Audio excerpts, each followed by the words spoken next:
황태순 TV의 황태순입니다. 저희가 전편에서 김정은이 내려오면은 마주치게 될 어떤 성난 민심, 분노의 민심 대해서 말씀드렸습니다만, 이 올리고 나서 댓글이 여러 가지 달렸어요. 네, 달렸는데 그 중에 가장 눈에 띄게 나오는 댓글 중에 하나가, 야, 그 가장 꼴 보기 싫은 것은 인공기 들고 나와서 흔들놈 있지 않느냐, 뭐 그런 내용이에요. 아, 인공기 들고 나. 인공기. 있겠죠. 지금은 뭐 한반도기가 이제 좌파들의 네. 상징이 됐는데, 네네. 친북 세력들의. 네. 근데 인공기 들고 나올 수 있겠네. 인공기 들고 나올 수 있는 것 아니냐. 또 보면은 지금 안 그래도 뭐 백두 충성위원회다.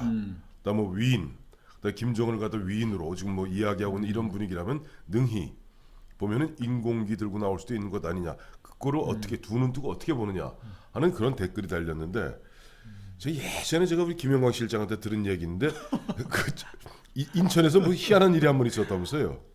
이거 희한한 일이 있었죠. 지금 뭐 우리 사회에 뭐 깔려 있는 뭐 고정 간첩들, 예. 친북 세력들 얘기 나올 텐데, 제 네. 고등학교 때는 그 오인천이라는 인천 상륙작전과는 그 영화를 찍는 거였는데, 네네. 그 뭐 군에서 협조받은 뭐 군용 트럭들 뭐 네. 나오고 이제 인민군들이 네. 정장하고 이제 저 인천 시내 거리를 좀 차단해서 갔겠죠. 네. 근데 가는데 어떤 버스 타고 그 어떤 할아버지가 졸다가 갔는데, 눈을 떴어. 눈을 딱 떠보니까 북한 인민군들이 줄지어서 쫙 이제 가니까 이 할아버지가 너무 반가워가지고 뛰어내려와가지고 조선인민군 만세 부르다가, 김일성 만세, 김일성 장군 만세. 물론이죠, 그 사람들은. 그다음에 조선인민군 만세. 그게 70년대 말이었는데, 예. 그 다행히 뭐 할아버지가 뭐 정신 오락가락 하는 분이었는지 무서워서 그랬는지 뭐 직결 처분에 넘겨졌다는 뭐 그런 기사가 있었는데, 모르죠. 이제는 진짜 김일성, 김정일 지지하는 주사파들, 네네.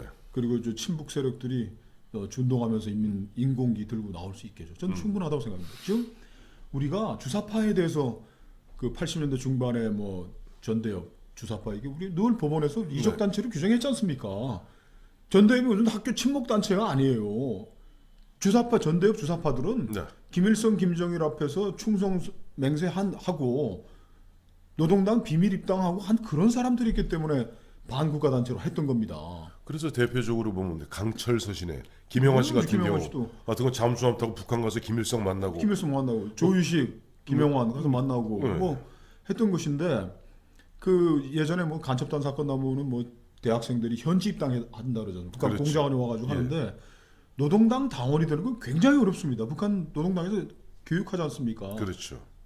육신의 생명보다 정치적 생명이 우선하는 것이다. 네. 그렇기 때문에 노동당에 입당한다는 것은 중앙당에서 엄격한 심사, 그렇죠. 아버지, 할아버지, 외할아버지 뭐 이렇게 다 뒤져서 반동분자들이 없어야 되는 것이고, 그렇죠. 출신 성분이 돼야 되는 것이고, 노동당 입당 시기에는 반드시 노동당원들이 같이 참석해서 선서를 받게 돼 있는 거지, 주사파 학생들이 뭐 자기들끼리 친목 모임에서 뭐 장난하듯이 나는 뭐 노동당 뭐 충성 서약하고 있다라는 것이, 네. 그러니까 이런 얘기하면 뭐라 그러죠? 뭐 무슨 수구 적폐 그렇지 않습니다. 한번 그 박원순 씨가 네. 전에 언제 그랬잖아요. 우리 대한민국도 예. 광화문 광장에 김일성 만세 외치는 사람들을 놔둬야지 그게 제대로 된 민주주의가 된다 그러는데, 죄송하지만 독일에서는 히틀러 찬양하거나 히틀러를 그 뭐 긍정적으로 나치. 평가하는 나치 당을 평가하는 사람들 다 감옥살이하고 저 공직에도 취임을 못하게 다 법으로 막아놨어요. 아니, 김일성, 김정일이는 히틀러보다 더 나쁜 놈이지. 뭐 그 히틀러가 좀 억울하게 생각하죠. 그러니까 히틀러는 저 유대인이나 죽였지. 이자들은 김일성, 김정일은 전쟁 일으켜서 동족 상잔의 비극을 일으키고 1900 전쟁 끝나고 나서도 끊임없이 우리 국민들 납치해가고 죽이고 살해하고 1.1 무장 사태, 1.1 때는 뭐 무장 유역대 보내고, 이런 자들을 좀 찬양하고 인공기 흔드는 사람들이 서울 광화문 광장에 나타나서 네. 대한민국이 이제 드디어 성숙한 민주주의 국가가 된 겁니까? 그래서 아까 박원순 시장 잠깐 말씀하셔서 오늘하고 주장은 조금 어긋납니다만 그 말씀하신 김에 조금 짚고 넘어가야 될 것이, 박원순 시장, 박원순 변호사 이분은 이렇게 말씀했죠. 광화문 광장에서 김일성 만세를 불러도 처벌 못하는 것이, 처벌 안 하는 것이 진정한 민주주의라 그러는데, 그건 틀립니다. 음. 안 그래도 얼마 전에 고영주 변호사가 어떤 그 강의하는 자리에 가서 들어봤더니 고영주 변호사도 유명한 우리 그렇죠. 저 지검장까지 하신 검사장까지 하신 통이시죠. 법률 전문가 아닙니까? 딱 한 자리 박원순 시장 얘기를 바로 하시더라고요. 그래서 박원순 시장이 그런 얘기를 예전에 했는데 그거는 법을 몰라도 너무 몰라서 하는 이야기다.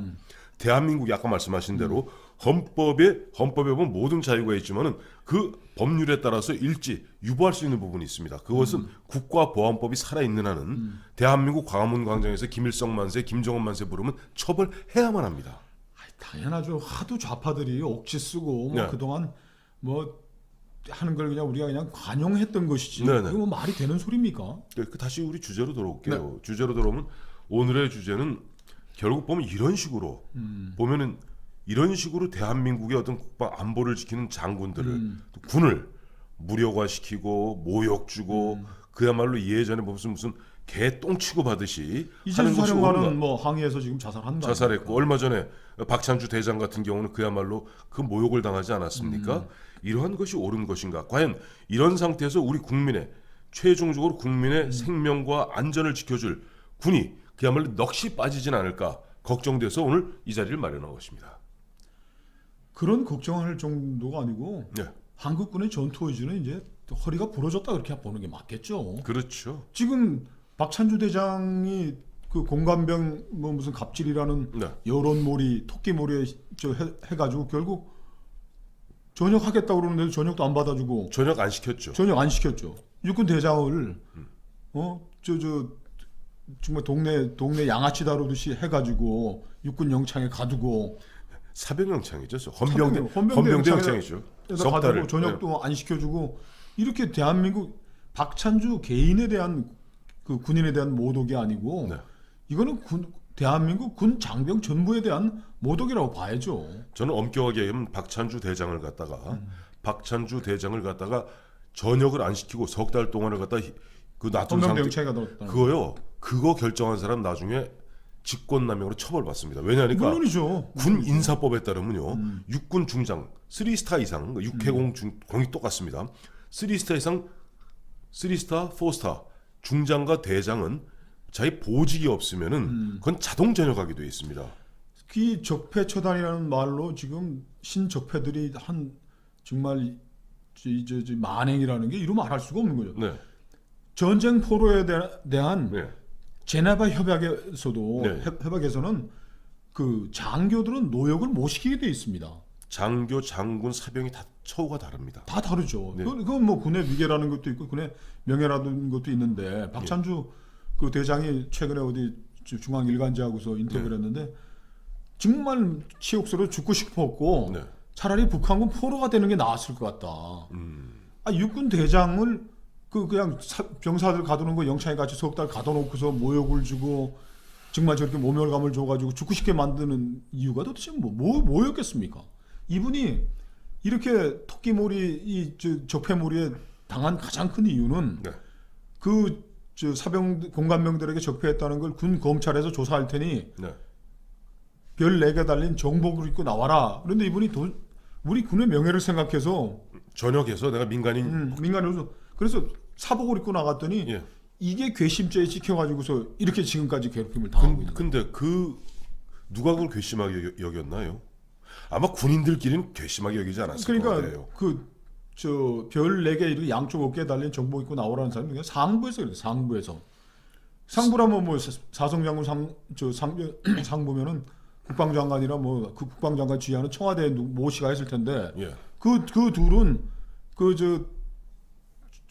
최동욱 검찰총장 네.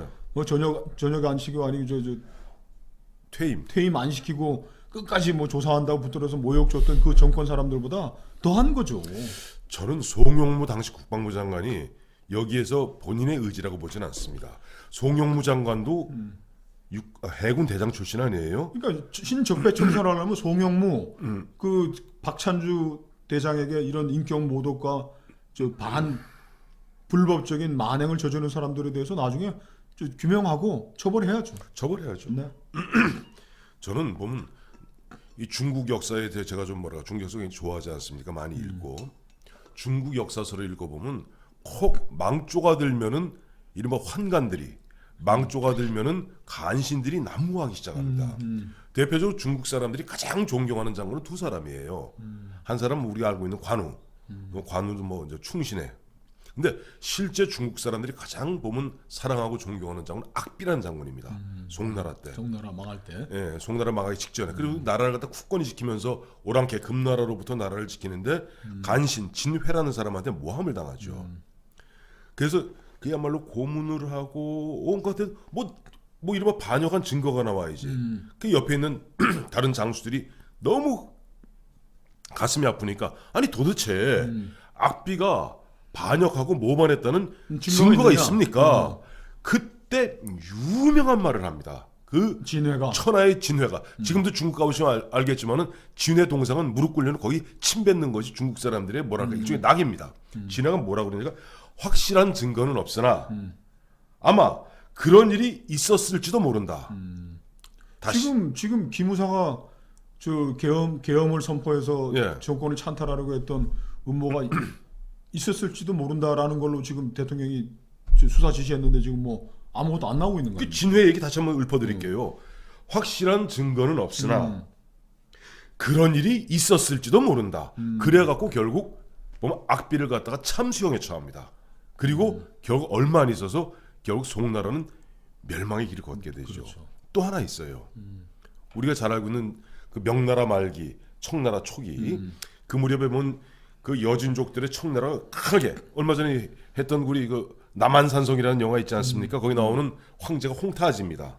그 홍타지가 막 밑에 동생인 노로곤을 통해서 밀어붙이는데 그걸 막아내는 장군이 유명한 원숭한이라는 장군이에요. 명장이죠. 근데 그때 간신 중에 간신, 이 내시 중에 내시, 환관 중에 환관 위충현이라는 사람이 있습니다. 위충현의 그 잔당들이 결국 보면 원숭한을 갖다가 모함하여 거기에 그 황제가 소환해서 그 원숭아를 갖다 일주일 동안 포를 떠 죽입니다. 아이고. 사람을 일주일 동안 산 상태 포를 떠 죽입니다. 그거를 모욕을 주는 거죠. 그거를 전문용어로 지혜라고 그럽니다. 지혜. 네. 아, 안 포를 죽인 떠서 죽인다. 포를 떠서. 어디 능지처참할 때 바로 그 능지처참이 그거예요. 가급적 덜 죽이면서 모욕을 주고 그 군은 사기가 떨어지고 그런 상태에서 막상 저 여진족이 밀고 내려왔을 때 만주족이 밀고 내려왔을 때 누가 막았나요? 지금 그건 뭐 고사지만은 지금 그 장군들 대장들이 이렇게 모함을 당하고 모욕을 당하고 심지어 이재수 지무사령관은 자살을 하고 투신자살하고 이게 간단한 일이 아닙니다. 그렇죠. 이 우리 그 나라를 지켜야 될 군인들을 이렇게 했는데 지금 그거는 이제 개인들에 관한 문제지만은 네. 자 기무사는 지금 뭐 내란 음모까지 지금 뒤집어 씌우려고 지금 수사를 계속 쿠데타 내란 음모죠. 그게. 내란 음모죠. 내란 음모 한다는 거.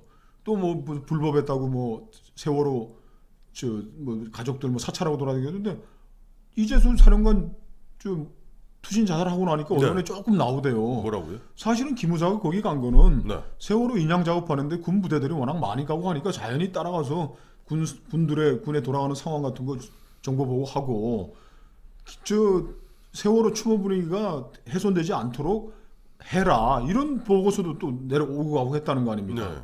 그러니까 수장을 하는 거 이런 것들은 하도 세월호 사태가 국정에 발목을 잡고 오래 가니까 이게 인양이 어렵다면은 그냥 거기를 기념 공원으로 네. 침몰 공원으로 해서 이렇게 하고 끝낼 수도 있지 않느냐는 의견을 올린 건 그중에 한두 개 있을 뿐인데 이거를 세월호를 사건을 조종하고 감찰하고 사찰했다라는 있을 것 같은 법한 이야기라는 식으로 해서 지금 확실한 증거는 없으나 근데 지금 더 문제는 9.19 저 비핵화를 위한 남북 정상회담을 했는데 네.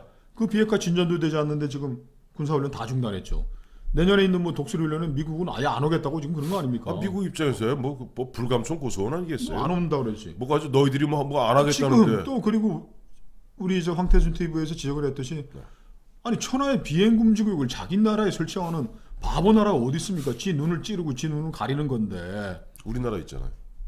그러니까 지금 해병대하고 해군에서 작전에 도저히 부담해서 안 되겠다. 헬기도 뜨는 것도 그렇고 북한의 저 공기 부양종들이 언제 올지 모르는데. 침공했을 때 아파치 헬기로 대응해서 저지하는 훈련도 안 되고 아무것도 안 되고 안 된다 그러는데 또 이걸 다 몰아붙이고 있어요.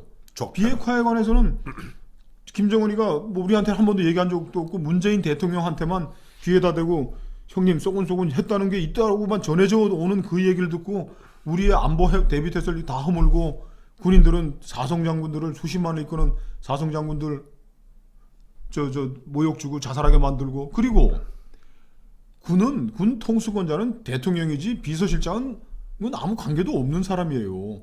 그 사람이 그거 가가지고 지금 어떤 일이 벌어지고 있는 겁니까? 지난번 25사단 선글라스 끼고 가면 선글라스 끼고 근데 보면 막상 사단장 그다음에 그 당시에 보면 옆에 뭐 보면 국정원장 뭐 새로운 신임 국방부 장관 주무관이 그야말로 대체 대한민국 군 통수권자는 누굽니까?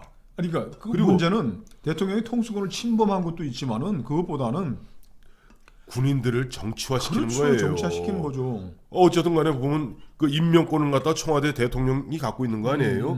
그 보직 이동권도 그러니까 청와대 인사위원장이 비서실장 아닙니까? 그래갖고 군인들 이른바 줄 세우게 하는 거예요. 가장 무서운 일입니다. 맞습니다. 예전에 보면 무슨 하나회 이야기하고 뭐 얘기했지만 그것도 더 나쁜 것은 청와대에서 그런 식으로 옆에 있는 사람들이 마치 아까 제가 말씀드렸던 위충현, 나 진회 이런 사람들이 옆에 끼어갖고 실제 호가호위하면서 그야말로 장군들을 줄 세우고 자기 말하는 장군들 처형하고 그야말로 결과적으로 나라를 갖다가 이른바 멸망의 수렁덩이로 모는 것과 다름 아닌 것입니다. 저 미군과의 이제 군사훈련을 미국은 뭐 계속 미국은 자기네 군대가 어디에서나 최적의 상황에서 전투와 전쟁을 맞이하기를 게 원칙이기 때문에 그렇죠. 그러니까 저 주한 미군이 저 북한의 장거리 미사일, 장사정포, 예. 장사정포 말고 이제 장거리 미사일, 중거리 저 원 미사일 아. 그게 이제 되니까 사드를 즉각 배치한 거 아닙니까? 그죠. 미군을 보호하기 위해서. 그렇죠. 이 사람들은 실제 전쟁을 하기 위해서 준비하는 사람이고 우리나라 군인들은 전쟁을 안 하기 위해서 존재하는 전쟁을 막기 위해서. 네네. 근데 이 미군이 전시 대비 태세를 떨어뜨리는 훈련 중단은 안 된다고 계속 얘기를 하는 거 아닙니까? 그렇죠. 작년 초부터 계속해서 저 북한이 아무리 위협을 하더라도 우리의 한미 연합 전력의 대비 태세를 완화시키는 약화시키는 건 안 된다고 계속 얘기했지 않습니까? 근데 우리 대한민국이 뭐라고 그랬어요? 아니 우리가 좀 보면 남북한 간에 조금만 우리가 우리가 조금 무게를 내려놓고 빗장을 풀면은 김정은이가 좀 마음을 고쳐먹고 혹시 비핵화에 나설지도 모른다는 이유와에 계속 미워져가지 않았어요. 비핵화에 나서지도 않았는데 지금 다 이제 군사 훈련이 중단됐는데 제가 중국 얘기도 저도 중국 고사 하나 할까요? 예? 중국의 서주 주나라가 망한 게 이 네. 포사라는 미인 때문에 망한 겁니다. 주나라가. 갑자기 또 미인 얘기를 하시네. 미인이 망했는데 이 저 유왕이 주나라 유왕이 애첩이죠. 애첩인데 좋아하는데 이 여자가 웃질 않아요. 평생 웃질 않아요. 애도 낳고 그런데 웃질 않으니까 그냥 애가 타는 거지. 저 애첩의 사랑을 받고 싶어서 왕이. 그런데 어쩌다 보니까 이 여자가 비단 찢는 소리에 웃더래요. 네. 그래서 그 비싼 비단을 그냥 계속 맨날 며칠을 째고 막 웃는 모습을 보고 좋아했는데 그것도 심드렁해지니까 이제 또 웃질 않는 거예요. 그래서 어쩌다가 이제 이제 주나라에 이제 외적이 침입해 왔다는 거짓 정보, 잘못된 정보가 있는데 이제 도와주는 그때는 뭐 주나라를 중심으로 해서 여러 제국들이 있죠. 있으니까 봉화를 올렸는데 그 나라들이 뭐 다 병사를 끌고 그냥 그 갑주를 입고 막 말 타고서 뭐 왔는데 알고 봤더니 그 정보가 잘못된 정보였죠. 허위 정보. 서쪽으로 침입해 온다는 얘기를 하는데. 근데 그걸 보더니 포사라는 여자가 그냥 좋다고 박수를 치고 와 웃고 하니까 왕이 재미가 들린 거예요. 이거다. 이거다. 그래서 이제 봉화를 올려라. 툭하면. 사랑을 받고. 그러니까 나중에는 저 제국에 아무도 안 오는 게 이 자식이 그럼 지 여자 그 뭐 즐겁게 해주려고 이런 장난하냐? 그래서 안 와가지고 결국 서융에서 서쪽 오랑캐들이 와가지고 정말 쳐들어왔죠. 정말 쳐들어왔는데 아무도 안 와요. 이게 무슨 문제냐? 지금 우리가 계속 미국한테 북한 착하네요.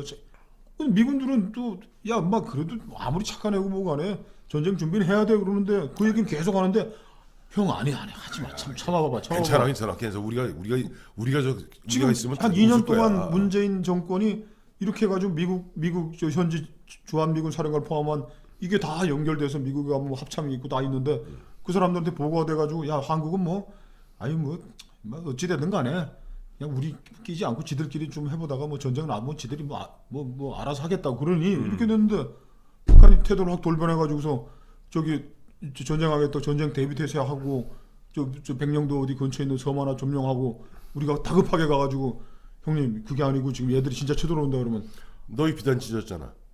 가짜 보고 올렸잖아. 그러니까 이게 한국의 안보 대비돼서 완전히 무너진 게 아니고 이게 뭐겠습니까? 난 이 정권이 무슨 말로 호도를 하든지 간에 네. 우리 안보 태세, 전쟁 의지는 꺾어진 겁니다. 이 평화 공세로 우리가 저 1968년에 저 월명의 구정대 공세 68년 1월 20일에 저 무장 공비 침투 저 울진 삼척 그해 11월에 오부작을 한 이유가 뭡니까? 그렇죠. 전쟁 의지 뭐 꺾인 거 아닌가요, 이 정도면? 사실 보면은 이런 거예요. 지금 보면 아마 군의 장군들 중에서도 이번에 이제 해병대 사령관, 해병대 이제 서북 그 도서사령관 조금 보면 아마 본인들은 그렇게 용기 있게 얘기했습니다만은 어떤 인사의 불이익을 받을지도 몰라요. 이 정부 사람들은 반드시 해코지 하겠죠. 해코지 하겠죠. 그럼요. 해코지 하겠는데 보면 장군들은 의기소침해 있고 군인들은 그야말로 어떤 훈련도 안 받으니 흔한 얘기로 일반 장병들이야 망고 땡일 수 있죠. 아무것도 안 하니까. 그러다 얼마나 전에 기사 나온 거 보셨죠? 이제는 국방부의 그 앞에 세이프가드라고 그러죠. SG. 그것도 왜 예전에 헌병이 쓰지 않았어요? 현역. 그렇죠. 그것도 다 보면 저 외부 저 뭐야 용역 준다면서. 용역 준다는 거 아니에요? 그 병사들 그 이제 연병장에 눈 쓰는 거 이런 것들도 다 용역 주고. 용역을 줘요. 왜 아니 무슨 그 뭐 보이스카우트 어디 뭐 캠핑 갔습니까? 군인들이 예를 들어서 땅을 파고 하는 것이 걔 사역시키려고 하는 게 아닙니다.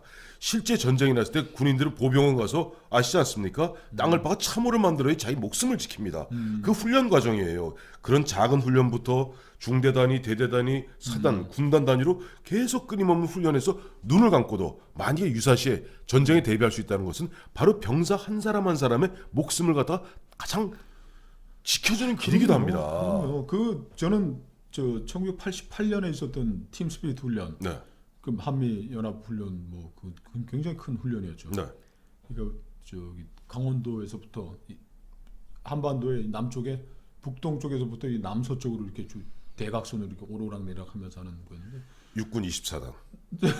제주기가 보였는데 아뭐 겨울에 하잖아요, 그거. 예, 예. 뭐 전쟁이라는 게 겨울에 그것도 그때 이제 뭐 북한이 하도 뭐 항의라고 해서 2년에 한 번도 축소되고 있는데 지금 그런 훈련도 아무것도 없고 네. 병사들은 1년 반 만약에 근무를 하게 되면은 그 팀 스피릿 같은 큰 훈련을 경험한 병사가 아무도 없어지는 겁니다. 1년 반 전에. 없어지죠. 그러면 병사들이 저 출동을 한다든지 전쟁이라는 거지 눈 감고라도 임시 대응하고 우리 저 연평도 뭐 해병대 의사들 마냥 대원들처럼 그렇게 해야 되는 건데 군사 훈련은 아무것도 안 하고 비행 금지 구역은 설정하고 정찰도 안 하고 군 장성들은 임종석 저 실장한테 잘못 보여가지고 이제 만약에 북한이 어디 주전선에 도발하면 청와대 전화 걸어가지고 실장님 어떻게 대응해야 되겠습니까? 할까요 말까요? 그렇죠. 자, 그래서 오늘 그 이재수 전 기무사령관의 참 그 안타까운 그 죽음을 보면서 요즘 너무 군이 무기력해지고 있다 하는 부분에서 저는 그 로마의 유명한 격언을 갖다 끝으로 오늘 이 이야기를 마칠까 합니다. 제가 예전에도 한번 인용한 명구입니다만은 평화를 원하거든 전쟁에 대비하라. 군은 마지막 순간까지 긴장의 끈을 놓아서는 안 됩니다. 감사합니다.